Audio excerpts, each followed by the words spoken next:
Hello everyone, అందరికీ నమస్కారం. Welcome to GK's daily market updates. ఈ రోజు స్టాక్ మార్కెట్ లో ఒక పెద్ద ఫాల్ అయితే చూసామండి. సెన్సెక్స్ దాదాపు 573 పాయింట్స్ డౌన్ అయిపోయింది. నిఫ్టీ సుమారుగా 170 పాయింట్ల మైనస్ లో క్లోజ్ అయ్యింది.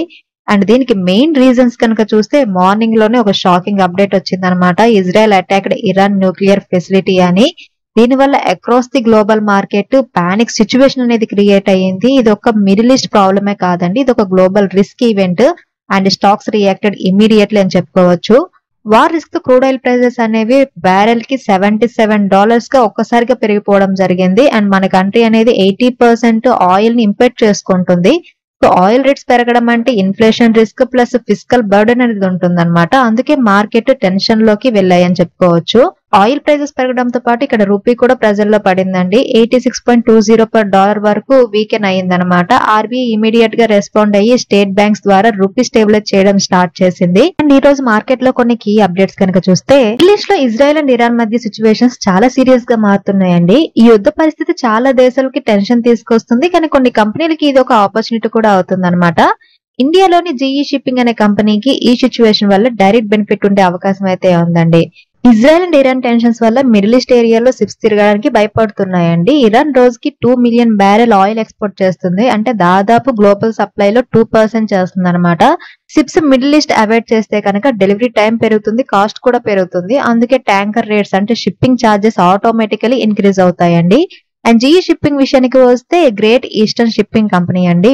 వీరి ఫ్లీట్ లో సుమారు 50% ట్యాంకర్స్ ఆయిల్ కోసం యూజ్ చేస్తారు, అలాగే ఫ్యూయల్ ట్రాన్స్పోర్టేషన్ కోసం యూజ్ చేస్తారు అనమాట. ఫ్లీట్ రేట్స్ పెరిగితే కనుక ఇంకొంత ఎక్కువ ప్రాఫిట్స్ వచ్చే అవకాశం ఉంది కంపెనీకి. అంటే వారి వల్ల అదర్స్ కి నష్టమైనా కూడా జీఈ షిప్పింగ్ కి గ్రోత్ ఆపర్చునిటీస్ అయితే ఉందన్నమాట.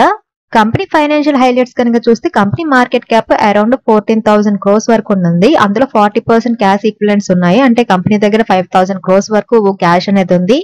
అండ్ ఇయర్లీ యావరేజ్ గా 2,000 crores ఫ్రీ క్యాష్ ఫ్లో కూడా ఉంది, అంటే ఖర్చుల తర్వాత మిగిలిన డబ్బు ఉందన్నమాట. అండ్ స్టాక్ ప్రెసెంట్ 35% డిస్కౌంట్ లో ట్రేడ్ అవుతుంది, అది కూడా ఇంట్రెన్సిక్ వాల్యూ కంటే బిలో ట్రేడ్ అవుతుందండి. అండ్ కంపెనీకి అప్పులు కూడా చాలా తక్కువగా ఉన్నాయి. సో ఫైనాన్షియల్లీ కంపెనీ చాలా స్ట్రాంగ్ గా కనిపిస్తుంది. ఇన్ కేస్ ఫ్రీట్ ఛార్జెస్ పెరిగితే కనుక కంపెనీకి ఎక్కువ ప్రాఫిట్ ఉండే అవకాశం ఉంది. క్యాష్ ఎక్కువగా ఉండడం వల్ల ఫ్యూచర్ ప్లాన్స్ ఈజీగా కంప్లీట్ చేయగలదు. డెట్ అనేది తక్కువగా ఉంది, సో ఫైనాన్షియల్ టెన్షన్స్ లేవు. అలాగే స్టాక్ అనేది అండర్ వాల్యూడ్ అండ్ చీప్ గా అవైలబుల్ గా కూడా ఉంది. లాంగ్ టర్మ్ కి ఒక స్టేబుల్ కంపెనీలో అయితే కనిపిస్తుంది. బట్ ఇందులో ఉన్న రిస్క్ ఏంటంటే, ఇజ్రాయెల్ ఇరాన్ మధ్య ప్రాబ్లం త్వరగా సాల్వ్ అయితే కనుక ఫ్రీ ట్రేడ్స్ అనేవి తగ్గిపోతాయి. Shipping industry rise and fall nature ఉండడం వల్ల ప్రాఫిట్ కన్సిస్టెంట్ గా ఉండవన్నమాట. ఆయిల్ డిమాండ్ తగ్గితే ట్యాంకర్ డిమాండ్ కూడా తగ్గొచ్చు. సో ఓవరాల్ గా కనుక చూస్తే జీఈ షిప్పింగ్ ఇప్పుడు ఒక స్ట్రాంగ్ పిక్ లో అయితే కనిపిస్తుందండి. వార్ సిచ్యువేషన్ వల్ల ఫ్రీ ట్రేడ్స్ పెరుగుతున్నాయి, కంపెనీ దగ్గర క్యాష్ కూడా ఎక్కువగా ఉంది, అప్పు తక్కువగా ఉంది. ఈ కాంబినేషన్ వల్ల కన్జర్వేటివ్ ఇన్వెస్టర్స్ దీన్ని కన్సిడర్ చేయొచ్చు. ఈ రోజు ఇంకొక అప్డేట్ ఏంటంటే, క్రాంప్టన్ గివ్ కన్స్యూమర్స్ నుండి ఒక పాజిటివ్ అండ్ పవర్ఫుల్ అప్డేట్ వచ్చిందండి. కంపెనీ తన హిస్టరీలోనే ఇప్పటి వరకు వచ్చిన అతి పెద్ద సోలార్ పంప్ ఆర్డర్ దక్కించుకుందనమాట. రీసెంట్ న్యూస్ ఏంటంటే, క్రాంప్టన్ కి 101 crores సోలార్ పంప్ ఆర్డర్ వచ్చిందండి. ఈ ఆర్డర్ అనేది మహారాష్ట్ర ఎనర్జీ డెవలప్మెంట్ ఏజెన్సీ నుంచి వచ్చింది. ఇది కంపెనీకి ఇప్పటి వరకు వచ్చిన లార్జెస్ట్ సోలార్ పంప్ ఆర్డర్ అండి. సోలార్ పంప్స్ అంటే పవర్ అవసరం లేకుండా సోలార్ ఎనర్జీ ఆధారంగా పనిచేసే వాటర్ పంప్స్ అన్నమాట. ఇవి వ్యవసాయానికి చాలా useful, especially rural and drought areas లో. ఎలక్ట్రిసిటీ బిల్ లేకుండా లో cost eco friendly irrigation system కి యూజ్ అవుతుంది. గవర్నమెంట్ కూడా సబ్సిడీ సపోర్ట్ తో ఫార్మర్ కి సోలార్ పంప్స్ మీద ఎంకరేజ్ అనేది చేస్తుంది అనమాట. Crompton company already Motors, pumps, appliances లో లీడింగ్ కంపెనీగా ఉందండి. ఈ 101 crore ఆర్డర్ వల్ల కంపెనీకి బల్క్ స్కేల్ సప్లై ఆపర్చునిటీ వచ్చిందనమాట. గవర్నమెంట్ బ్యాక్డ్ ప్రాజెక్ట్ కావడం వల్ల పేమెంట్ రిస్క్ అనేది తక్కువగా ఉంటుంది, విజిబిలిటీ ఎక్కువగా ఉంటుంది. ఇది క్రాంప్టన్ ని clean energy plus agriculture solutions leaders గా ఎస్టాబ్లిష్ చేసే అవకాశం ఉందన్నమాట. సో 101 crore ఆర్డర్ అంటే షార్ట్ టర్మ్ లో సాలిడ్ రెవెన్యూ విజిబిలిటీ ఉంటుంది. లార్జ్ ఆర్డర్స్ అంటే better utilisation of factors, profitability పెరుగుతుంది. Long term government orders repeat అయ్యే ఛాన్సెస్ పెరుగుతుంది. స్టాక్ కరెంట్లీ వాల్యుయేషన్స్ వైజ్ గా అట్రాక్టివ్ ప్లేస్ లో ట్రేడ్ అవుతుంది అనమాట. సో క్రాంప్టన్ బ్రాండ్ పవర్ ఇంకా స్ట్రాంగ్ అవుతుంది దీనివల్ల. సోలార్ సెగ్మెంట్ గ్రో అవుతున్న ఈ టైంలో లీడర్షిప్ పొజిషన్ తీసుకోవడం అనేది పాజిటివ్ సైన్ అండి. లార్జ్ ఆర్డర్స్ అంటే స్టేబుల్ క్యాష్ ఫ్లో ఉంటుంది. బట్ ఇందులో ఉన్న రిస్క్ ఏంటంటే, ఎగ్జిక్యూషన్ డిలేస్ ఉంటే కనుక డెలివరీ టైమ్ లైన్స్ మిస్ అవ్వచ్చు. సబ్సిడీ డిలేస్ వల్ల కలెక్షన్ మీద ప్రెజర్ పడవచ్చు. కాంపిటీషన్ నుండి ప్రైసింగ్ ప్రెజర్ కూడా రావచ్చు. సో ఈ 101 crore సోలార్ పంప్ ఆర్డర్ అనేది క్రాంప్టన్ కి ఒక పెద్ద అచీవ్మెంట్. ఇది కంపెనీకి క్రెడిబిలిటీ, గ్రోత్, ప్రాఫిటబిలిటీ అన్నిట్లో కూడా పుష్ అనేది ఇస్తుంది. సస్టైనబుల్ ఎనర్జీ సొల్యూషన్స్ గ్రో అవుతున్న ఈ టైంలో ఈ టైప్ ఆఫ్ ఆర్డర్స్ అనేవి ఫ్యూచర్ కి స్ట్రాంగ్ ఫౌండేషన్ అవుతాయి. పిఎస్యు స్పేస్ లో ఇన్వెస్టర్స్ ఎక్కువగా ట్రాక్ చేసే ఒక స్టాక్ హిందుస్థాన్ జింక్ అండి. ఇప్పుడు ఈ కంపెనీ మీద గవర్నమెంట్ యొక్క స్టేక్ సేల్ ప్లాన్ లో ఒక ట్విస్ట్ వచ్చిందండి. స్ట్రాంగ్ డివిడెండ్ ఇన్ఫ్లో రావడం వల్ల గవర్నమెంట్ స్టేక్ మొత్తం ఒక్కసారిగా అమ్మకుండా డిలే చేసి పట్టుకొని ఉంచే ఆలోచనలో ఉంది అంటున్నారు. గవర్నమెంట్ ఆఫ్ ఇండియా ఇంకా హిందుస్థాన్ జింక్ లో నిదానంగా స్టేక్ తగ్గించుకునేందుకు చూస్తుందండి. ఎందుకంటే కంపెనీ నుండి వచ్చే డివిడెండ్ ఇన్ఫ్లో చాలా స్ట్రాంగ్ గా ఉందన్నమాట. వన్ టైం స్టేక్ సేల్ కాకుండా గవర్నమెంట్ ఏంటంటే క్యూఐపి వైజ్ గా సేల్ చేయాలని ఆలోచిస్తుందండి. అండ్ హిందుస్థాన్ జింక్ విషయానికి వస్తే ఇండియాలోనే జింక్ అండ్ సిల్వర్ ప్రొడక్షన్ లో లీడర్ అన్నమాట. స్ట్రాంగ్ ప్రాఫిట్స్, స్టేబుల్ ఆపరేషన్స్ ఉన్నాయి. అలాగే రెగ్యులర్ గా హై డివిడెండ్ ఇచ్చే పిఎస్యు స్టాక్ అండి. ఇది వేదాంత గ్రూప్ లో ఉన్న కంపెనీ. గవర్నమెంట్ దగ్గర ఇంకా 29.54% స్టేక్ ఉంది. హిందుస్థాన్ జింక్ నుండి గవర్నమెంట్ కి ఊహించిన స్థాయిలో డివిడెండ్ ఇన్ఫ్లో అయితే వచ్చిందండి. పర్ షేర్ కి 11 రూపీస్ ఇంట్రీమ్ డివిడెండ్ కూడా ఆల్రెడీ ఫైనాన్షియల్ 2025 లో ఇవ్వడం జరిగిందనమాట.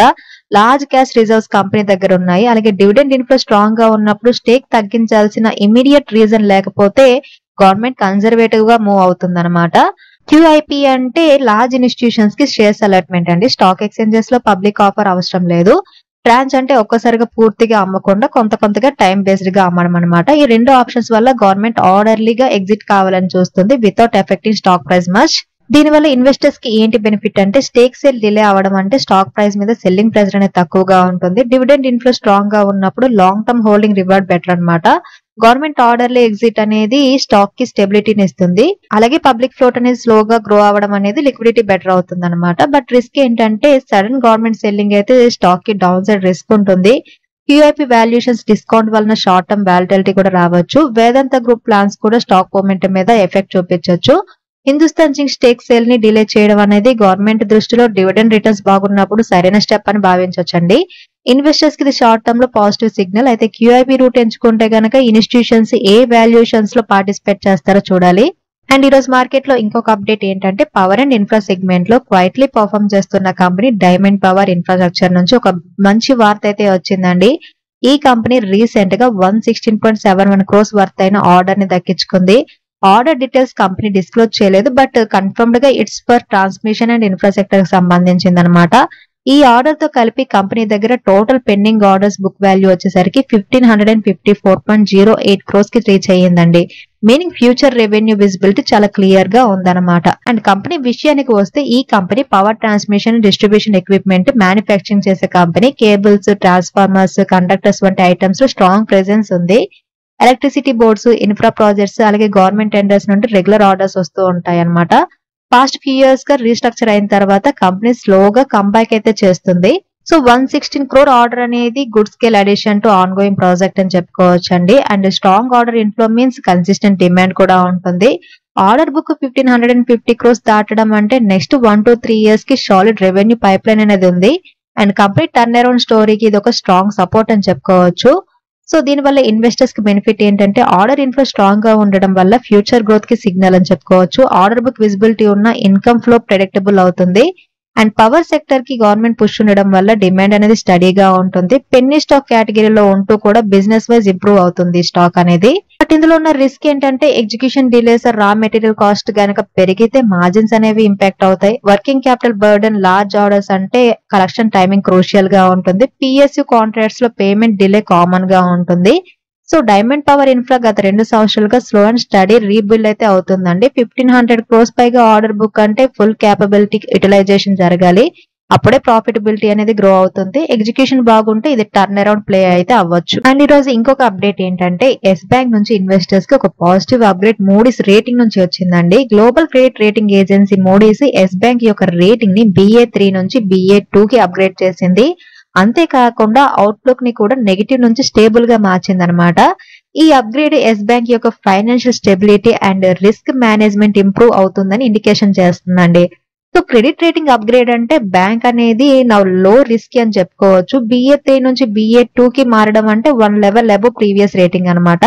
స్టేబుల్ అవుట్లుక్ అంటే నియర్ ఫ్యూచర్ లో బ్యాంక్ పొజిషన్ కన్సిస్టెంట్ గా ఆర్ ఇంప్రూవింగ్ అవుతుంది అని ఒక ఇండికేషన్. ఇంటర్నేషనల్ ఇన్వెస్టర్స్ అలాగే లార్జ్ ఇన్స్టిట్యూషన్స్ కి ఇది ఒక పాజిటివ్ కాన్ఫిడెన్స్ సిగ్నల్ అండి.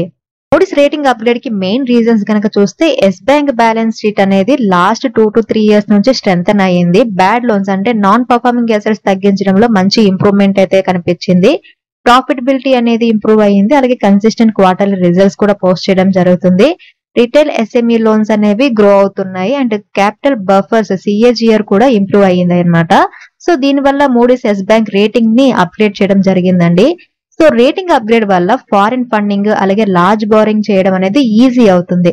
మార్కెట్ లో ట్రస్ట్ లెవెల్ అనేది ఇంప్రూవ్ అవుతుంది అనమాట. ఇన్స్టిట్యూషన్స్ ఇంకా మ్యూచువల్ ఫండ్స్ బ్యాంక్ పై ఫోకస్ పెట్టే ఛాన్స్ ఉంది. లాంగ్ టర్మ్ రీస్ట్రక్చరింగ్ ప్రాసెస్ కి ఎక్స్టర్నల్ వాలిడేషన్ లో పనిచేస్తుందండి. బట్ మనం గుర్తుపెట్టుకోవాల్సిన విషయాలు ఏంటంటే బ్యాంక్ ఇంకా ఫుల్ రికవరీ స్టేజ్ కి అయితే రాలేదు. ఓల్డ్ లోన్ బుక్ ఎఫెక్ట్ పూర్తిగా క్లియర్ అవ్వాలి. గ్రోత్ పాత్ కి డిసిప్లిన్ ఫాలో చేయాలి.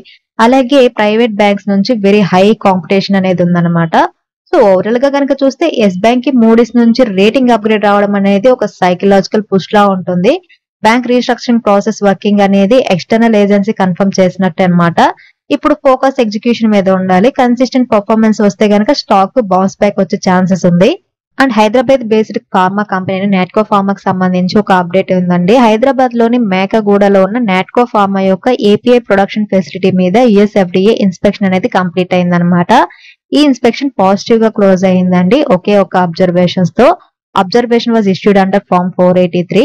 US FDA అంటే United State food and drug administration అండి. ఇండియా నుంచి US కి ఎక్స్పోర్ట్ అవుతున్న ఫార్మా డ్రగ్స్ కి మ్యాండేటరీ ఇన్స్పెక్షన్ అనేది చేస్తుంది. API active pharmaceutical ingredients facilities మీద స్ట్రిక్ట్ ఆడిట్ అనేది ఉంటుందన్నమాట. ఇన్స్పెక్షన్ అవుట్కమ్ క్లీన్ గా ఉంటే US ఎక్స్పోర్ట్స్ కి గ్రీన్ సిగ్నల్ అవుతుంది. సో ఇది నాట్కో ఫార్మాకి పాజిటివ్ అండి. ఓన్లీ 1 మైనర్ అబ్జర్వేషన్ మాత్రమే పెట్టారు. ఇది పెద్ద రెడ్ ఫ్లాగ్ అయితే కాదనమాట. సో ఇదేంటంటే గుడ్ కంప్లైన్స్ కండిషన్ లో కంపెనీ ఉందని సజెస్ట్ చేస్తుంది and faster clearance for US exports అని చెప్పుకోవచ్చు. దీనివల్ల ఇన్వెస్టర్ కాన్ఫిడెన్స్ అనేది గ్రో అవుతుంది. సో దీనివల్ల కంపెనీ బిజినెస్ అనేది US API సప్లై అనేది చాలా స్మూత్ గా జరిగే అవకాశం ఉందన్నమాట.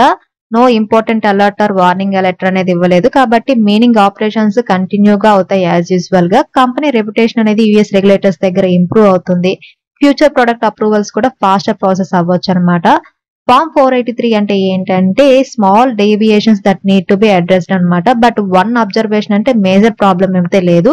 Company usually respond with corrective action plan అనమాట. As long as company rectifies it properly no further action needed అండి. సో షార్ట్ టర్మ్ స్టాక్ కి పాజిటివ్ మూమెంటం రావచ్చు. ఫ్యూచర్ US సేల్స్ గ్రో అవడం వల్ల ఎర్నింగ్స్ ఇంప్రూవ్ అవుతాయి అనమాట. US FDA ఇన్స్పెక్షన్ కంప్లీట్ అవ్వడం అనేది ఫార్మా కంపెనీస్ కి చాలా ఇంపార్టెంట్ అండి. నాట్కో కి ఒక అబ్జర్వేషన్ రావడం అంటే ఫెసిలిటీ క్లీన్ గా ఉందని ఒక ఇండికేషన్ అనమాట.